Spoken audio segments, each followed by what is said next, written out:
Okay. So next part आपण बघणार आहे, दॅट इज मॅग्नेटिक इंडक्शन. म्हणजे काय मॅग्नेटिक इंडक्शन? कारण मॅग्नेटिक फील्ड स्टडी करायचं म्हटलं तर मॅग्नेटिक इंडक्शन ही एक महत्वाची क्वांटिटी आहे. कारण ही क्वांटिटी स्टडी केल्याशिवाय आपल्याला पुढचा पार्ट आपल्याला अजिबात स्टडी करता येणार नाही. Magnetic induction which is denoted by B. तर आताच आपण बघितलं की एखाद्या कुठल्याही करंट कॅरिंग कंडक्टर भोवती काय असतं, मॅग्नेटिक फील्ड असतं. ओके. आता हे मॅग्नेटिक फील्ड किती स्ट्रॉंग आहे किंवा किती वीक आहे हे रिप्रेझेंट करण्यासाठी काय केलेलं आहे, इथे फिजिकल क्वांटिटी इंट्रोड्यूस केलेली आहे. त्याला काय म्हणतो आपण, मॅग्नेटिक इंडक्शन असं म्हणतो. तर मॅग्नेटिक इंडक्शन हे का आहे लक्षात घ्या. मॅग्नेटिक इंडक्शन म्हणजे काय आहे, तर it is a vector quantity. It is a vector quantity. It is a vector quantity which gives strength of magnetic field. Magnetic field. कारण फिजिक्स जे आहे ते क्वांटिटेटिव्ह सायन्स आहे. म्हणजे सगळे जे काही कॅल्क्युलेशन आहे किंवा सगळ्या ज्या गोष्टी आपल्याला डिस्क्राईब करायच्या आहेत त्या नंबरच्या स्वरूपात डिस्क्राईब कराव्या लागतील. म्हणजे फक्त मॅग्नेटिक फील्ड जास्त स्ट्रॉंग आहे कमी स्ट्रॉंग आहे एवढं सांगून चालणार नाही. जास्त स्ट्रॉंग म्हणजे एक्झॅक्टली न्यूमरिकली किती स्ट्रॉंग आहे हे सांगावं लागेल. आणि ते सांगण्यासाठी काय केलेलं आहे, एक वेक्टर क्वांटिटी इंट्रोड्यूस केलेली आहे, ज्याला काय म्हणतो आपण मॅग्नेटिक इंडक्शन असं म्हणतो. तर मॅग्नेटिक इंडक्शन ही जी फिजिकल क्वांटिटी आहे ती कशासाठी वापरली जाते, तर strength of magnetic field represent करण्यासाठी. ओके. सो मॅग्नेटिक फील्ड किती स्ट्रॉंग आहे किंवा किती वीक आहे हे न्यूमरिकली सांगण्यासाठी मॅग्नेटिक इंडक्शन नावाची टर्म वापरलेली आहे, which is denoted by capital B. Capital B या लेटरनं ती नेहमी डिनोट केली जाते. आता मॅग्नेटिक इंडक्शन म्हणजे एक्झॅक्टली काय आहे, एक्झॅक्टली काय मॅग्नेटिक इंडक्शन. तर magnetic induction is nothing but, म्हणजे बेसिक डेफिनेशन अशी आहे, it is the force per unit pole strength. It is the force per unit pole strength म्हणजे एक्झॅक्टली काय. सपोज या स्पेसमध्ये इथं मॅग्नेटिक फील्ड काहीतरी आहे. या स्पेसमध्ये म्हणजे हा जो रेक्टँगल मी काढलेला आहे, ओके, या रेक्टँगल मध्ये सपोज मॅग्नेटिक फील्ड आहे आणि या रेक्टँगल मधला सपोज हा पी हा एक पॉइंट आहे. ओके. या मॅग्नेटिक फील्ड मधला काय आहे, पी हा एक पॉइंट आहे. तर पी या पॉइंटला मॅग्नेटिक इंडक्शन किती आहे. ओके. पी या पॉइंटला मॅग्नेटिक इंडक्शन किती आहे हे कसं ठरवलं जातं, तर त्या ठिकाणी काय करायचं आहे, एक पोल ठेवायचा आहे, पोल. ओके. यम पोल स्ट्रेंथचा. आता पोलची जी स्ट्रेंथ आहे ती यम या लेटरनं आपण डिनोट करतोय. ते मॅग्नेटिझम टॉपिक मध्ये आपल्याला स्टडी करायला मिळेल. ओके. म्हणजे एखादा नॉर्थ पोल किंवा साऊथ पोल जो आहे, लक्षात घ्या, त्याची स्ट्रेंथ किती आहे, पोलची स्ट्रेंथ किती आहे, तर ती आपण स्मॉल एम या लेटरनं डिनोट करतो, लक्षात घ्या. कारण ओके. आता पी पॉइंटला काय करायचं आहे, यम पोल स्ट्रेंथचा एक पोल ठेवायचा आहे. आता मॅग्नेटिक फील्ड मध्ये एखादा पोल ठेवला, नॉर्थ पोल ठेवला किंवा साऊथ पोल ठेवला, तर त्याच्यावर काय होणार आहे, फोर्स एक्झर्ट होणार आहे. तर इथं त्या पोलवर एक्झर्ट झालेला फोर्स देखील मेजर करायचा आहे. म्हणजे काय करायचं, पुन्हा एकदा लक्षात घ्या, पी पॉइंटला एक पोल ठेवायचा आहे आणि त्या पोलवर किती फोर्स प्रोड्यूस होतोय तो मेजर करायचं. ओके. आणि तो प्रोड्यूस झालेला फोर्स डिवायडेड बाय तिथं ठेवलेली पोल स्ट्रेंथ. ओके. याचा जो रेशो आहे त्याला काय म्हणायचं, magnetic induction. So magnetic induction is nothing but force per unit pole strength at that point. Okay. That is the magnetic induction. लक्षात आलं का बघा. म्हणजे मॅग्नेटिक फील्ड किती स्ट्रॉंग आहे किंवा किती वीक आहे, एखाद्या पॉइंटला मॅग्नेटिक फील्ड किती स्ट्रॉंग आहे किंवा किती वीक आहे हे फाइंड आउट करण्यासाठी त्या पॉइंटला काय करावं लागेल, आपल्याला एक पोल ठेवावा लागेल की ज्याची काहीतरी पोल स्ट्रेंथ असणार आहे आणि त्याच्यावरचा फोर्स किती प्रोड्यूस होतोय तो काढावा लागेल. आणि तो प्रोड्यूस झालेला फोर्स डिवायडेड बाय तिथं ठेवलेली पोल स्ट्रेंथ. ओके. हे जे आहे याला काय म्हणतो आपण, मॅग्नेटिक इंडक्शन असं म्हणतो. ओके. तर आता ही मॅग्नेटिक इंडक्शन आताच मी सांगितलं की ही वेक्टर क्वांटिटी आहे. दिस इज अ वेक्टर क्वांटिटी. आणि वेक्टर क्वांटिटी असल्यामुळे याची डायरेक्शन असणार आहे आणि याची डायरेक्शन कशी असते, north pole of the magnet to the south pole of the magnet. North pole to south pole अशी जनरली मॅग्नेटिक इंडक्शनची डायरेक्शन असते. ठीक आहे. याचा फॉर्म्युला आताच आपण बघितला, B is equal to F by M, force per unit pole strength असा त्याचा फॉर्म्युला आहे. लक्षात घ्या, हा बेसिक फॉर्म्युला आहे. आणि याचं एस आय युनिट काय येणार बघा. आता एस आय युनिट, याचं एस आय युनिट काय येणार बघा, बी फोर्सचं काय असतं न्यूटन आहे, पोल स्ट्रेनचं अँपियर मीटर असतं युनिट. पोल स्ट्रेन जे आहे ते अँपियर मीटर मध्ये आपण मेजर करतो. सो त्याच्यामुळे एसआय युनिट येणार आहे न्यूटन पर अँपियर मीटर. किंवा यालाच एका सायंटिस्टचं नाव दिलेलं आहे, okay, and that is tesla, which is denoted by capital T. So magnetic induction जे आहे ते टेस्ला या युनिटमध्ये मेजर करतो आपण, tesla. Okay, so this is SI unit. किंवा याचा आणखी एक युनिट आहे, मॅग्नेटिक फ्लक्स वरून देखील एक युनिट येतं आणि ते काय आहे, weber per metre square. Weber per metre square.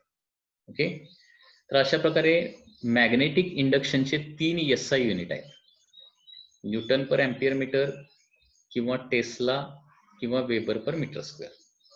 Okay, so 1 newton per ampere metre म्हणजे 1 टेस्ला आणि 1 टेस्ला म्हणजेच काय आहे, 1 वेबर पर मीटर स्क्वेअर आहे. तसे याचे सीजीएस युनिट देखील आहेत, मॅग्नेटिक इंडक्शनचे सीजीएस युनिट देखील आहेत. आणि सीजीएस युनिट काय याचं, तर CGS unit is Gauss.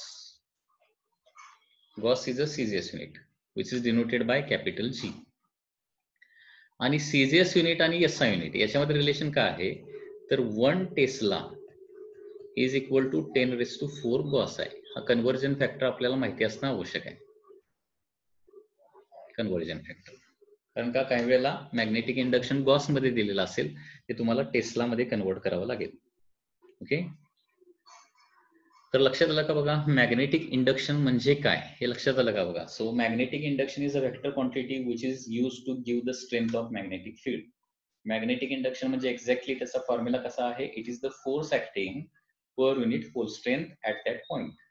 Okay, एखाद्या पॉइंटचं मॅग्नेटिक इंडक्शन म्हणजे त्या पॉइंटला ऍक्ट होणारा force per unit pole strength. It is vector quantity. Generally याची डायरेक्शन असते north pole of the magnet to the south pole of the magnet. आणि याचं एसआय युनिट आहे टेस्ला, सीजीएस युनिट आहे gauss. Okay,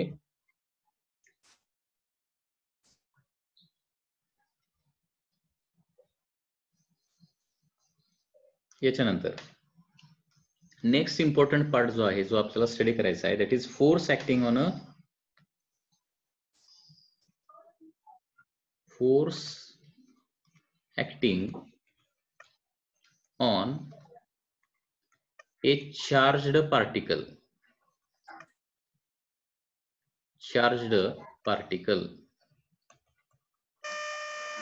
Force acting on a charged particle moving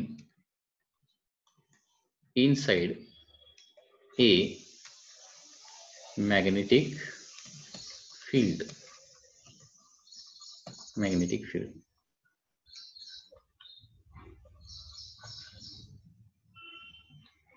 Moving inside a magnetic field.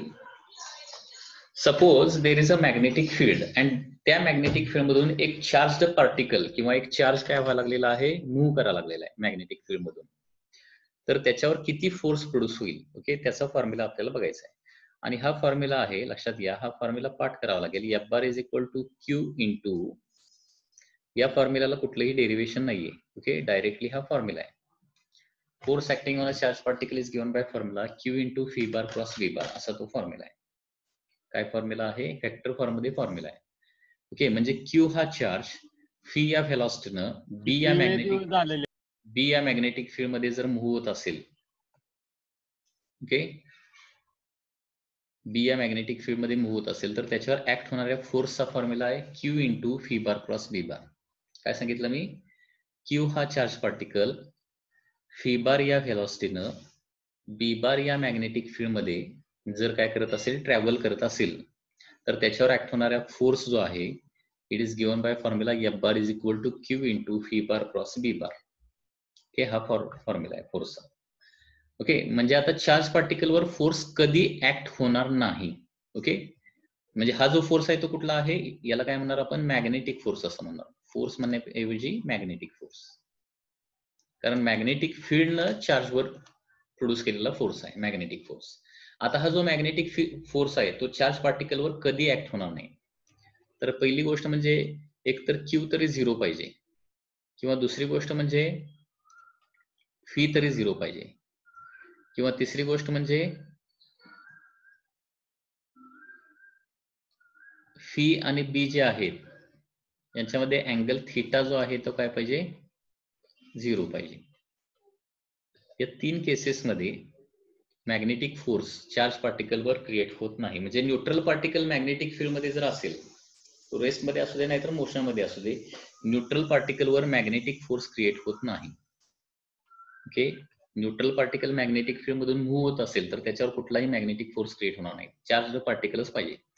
दुसरी गोष्ट म्हणजे तो जर rest मध्ये असेल, चार्ज पार्टिकल आहे परंतु तो रेस्ट मध्ये असेल, म्हणजे व्हेलॉसिटी जर 0 असेल तर फोर्स क्रिएट होणार नाही. म्हणजे चार्ज पार्टिकल मॅग्नेटिक फील्ड मध्ये रेस्ट मध्ये असेल, म्हणजे चार्ज पार्टिकल मॅग्नेटिक फील्ड मध्ये फक्त ठेवलेला असेल, तर त्याच्यावर ऍक्ट होणारा फोर्स किती असतो, 0 असतो. ठीक आहे. आणि तिसरी गोष्ट म्हणजे v bar cross p bar. इथं मॅग्निट्यूडचा फॉर्म्युला काय येणार बघा, q into fee bar cross B bar म्हणजे फी बी साइन थिटा येणार ना. तर theta is the angle between v bar and B bar.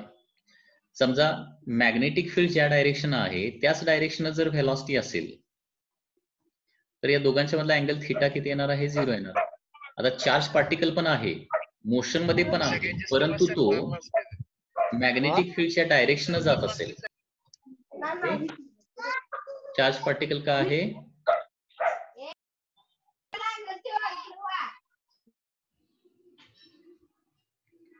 Charge particle magnetic field मध्ये आहे, मोशन मध्ये पण आहे, परंतु मॅग्नेटिक फील्डच्या डायरेक्शन जर ट्रॅव्हल करत असेल तर काय होणार आहे, त्याच्यावरचा फोर्स पुन्हा एकदा 0 येणार आहे. म्हणजे मोशन आणि मॅग्नेटिक फील्ड एकमेकाला जर पॅरल असतील तर देखील मॅग्नेटिक फोर्स क्रिएट होत नाही. ओके.